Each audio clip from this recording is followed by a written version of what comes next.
آیا تاسو یو کوچنی بزنس لرئ او غواړئ چې خپل بزنس ته وده ورکړئ؟ آیا تاسو یو بل چا سره کار کوئ او دایم په دې فکر کې یاستئ چې زه څنګه کولی شم چې دا کاروبار ته زه وده ورکړم؟ ځکه اوس وایم چې مخابراتي شرکت، نو تاسو ذهن ته کوم شرکت راځي؟ او یا که زه رستورانت وایم نو تاسو ذهن ته کوم رستورانت په ذهن کې درځي؟ صحیح ده؟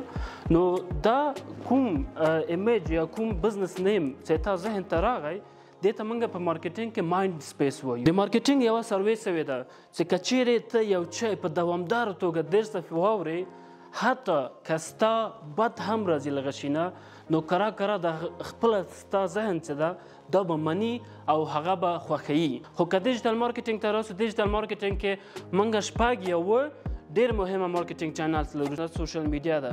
سوشل میډیا تر ټولو مهمه سټیپ، سوشل میډیا کې به ډېر مهمه کوم یو ده؟ فیسبوک ده.